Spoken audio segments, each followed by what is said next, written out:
Thank you. Hello. In the Philippines, we say mabuhay. Good afternoon, everyone. So I'll be discussing the partnerships where communities and parks thrive together. In this session, I will share the inspiring story of the Children's Play Garden at Rizal Park, Luneta, and how a nature-based inclusive space or partnerships can transform public areas into places where environmental learning, climate resilience, and child development grow through the simple joy of play. So for this session, the objectives of my presentation is to demonstrate the impact of community involvement in the management of public green spaces. Second, to share the effective strategies on the interconnectedness of park stewardship with climate action and resiliency. To promote inclusive engagement in strengthening local commitment towards environmental sustainability.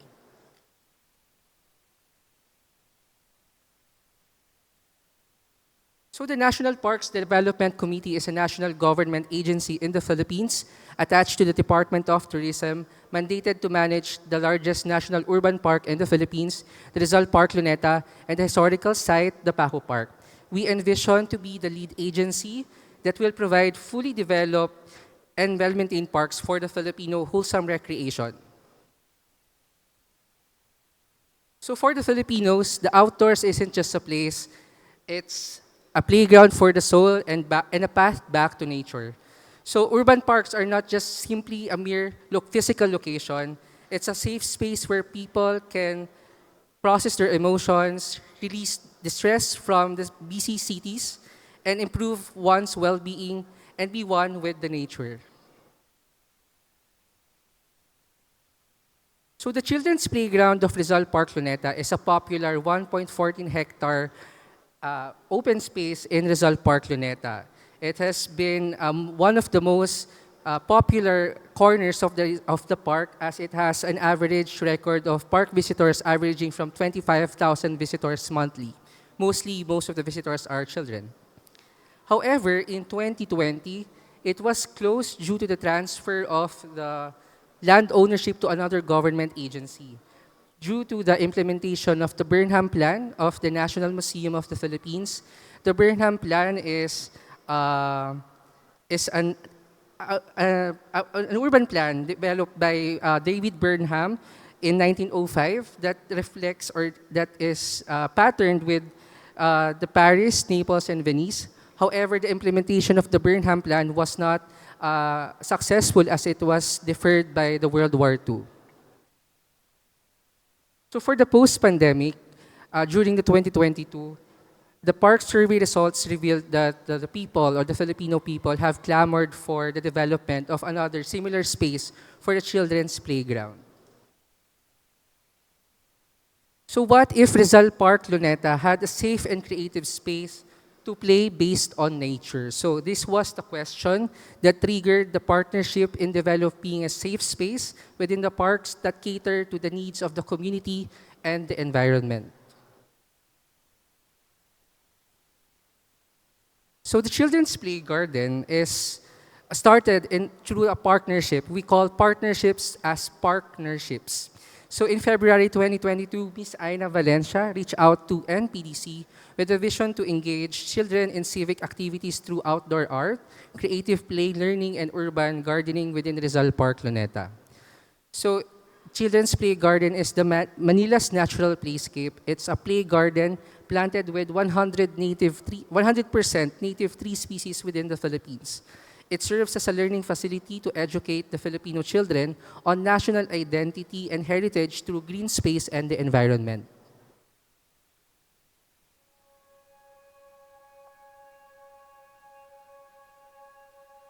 In the past few years, I have been mainly painting landscapes and cityscapes.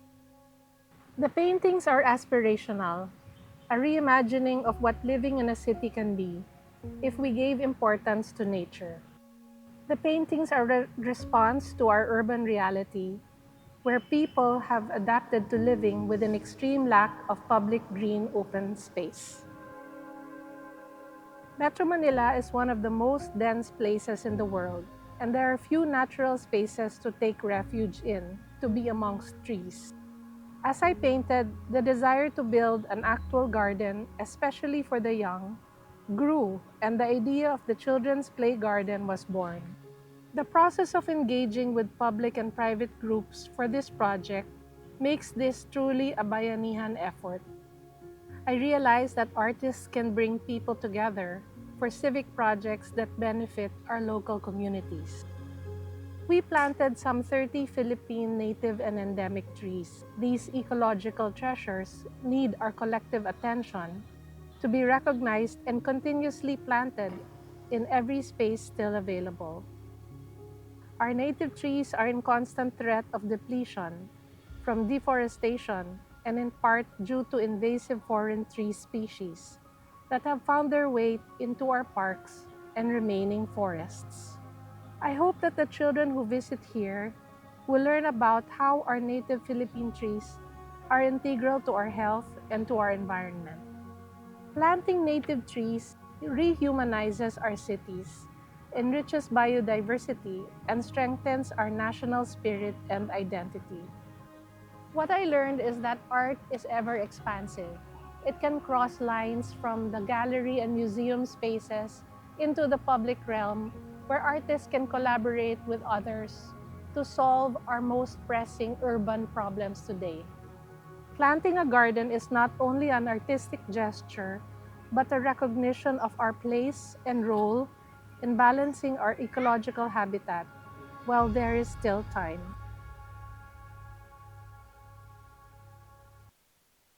So that's Miss Aina Valencia, the brain behind the Children's Play Garden.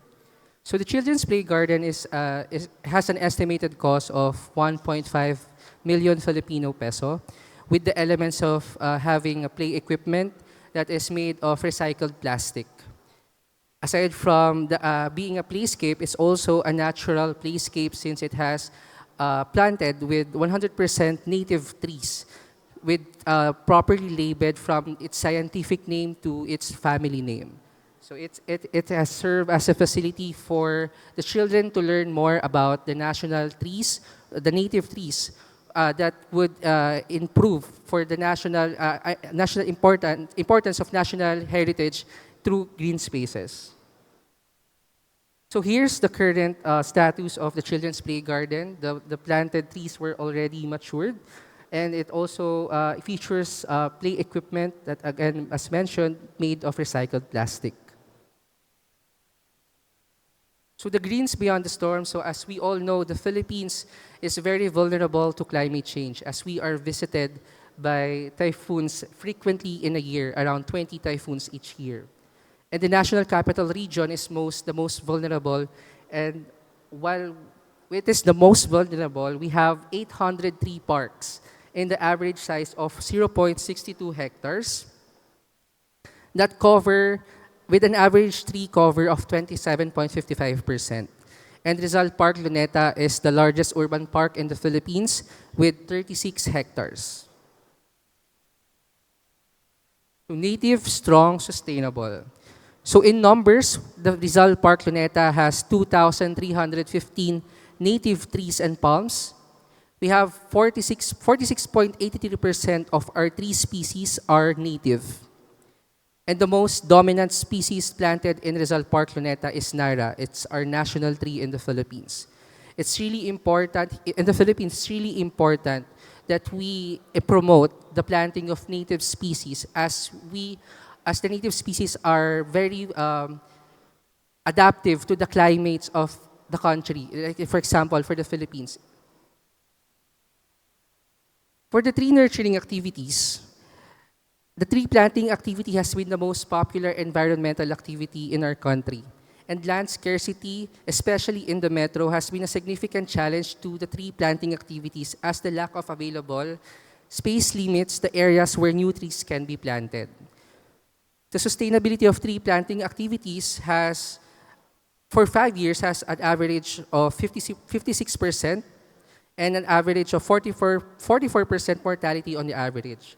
So the National Parks Development Committee has developed or has created another alternative program to the tree planting activities, which is the tree nurturing activities wherein the students can participate in nurturing the existing trees that we have in the park. So the tree nurturing activity process involves identification of tree saplings or any planted trees to nature, conduct or set weekly periodical visit to conduct a tree nurturing activity, and third, the TNA activities include soil cultivation, mulching, branch pruning, fertilizer application, pest management, and watering. Fourth, and the last step in the process is to keep track of your activities, record your progress, document any observation at your assigned tree saplings. So the tree nurturing activity is basically like nurturing a child from its younger stage to its mature stage, like ensuring that the trees planted will be able to survive the vast climate in the Philippines.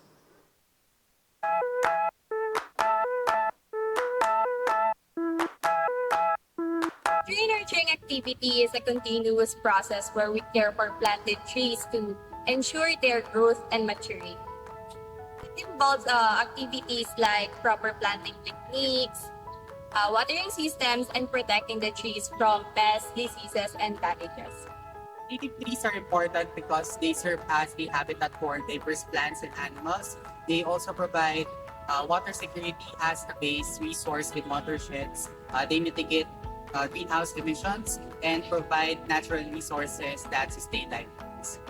Nurturing benefits both individual and environment by improving air quality, enhancing mental and physical well-being by featuring community engagement. I have learned that participating in tree nurturing activities is you do not only plant trees just because you are required to do so, but also you are committing to nurturing it by applying consistent effort and being patient when planting a sapling.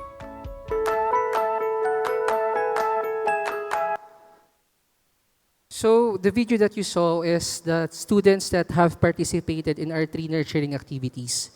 So we have engagement, commitment, and environment. So with engagement, we have to engage our local community. We have to make them the sense of ownership within our public parks to improve community engagement. Commitment, if our community is commitment in developing and managing our open spaces, park activities, projects, and developments would be more successful as we, park managers and developers, cannot do it all alone. A successful management and development of parks is a fruit of a collective effort from the government and its community. An environment, a well-managed parks, and a committed community is a perfect combination in achieving environmental sustainability and a strengthened climate action. To end my presentation, I would like to remind every one of us that parks are not just spaces, they are lifelines. Thank you so much.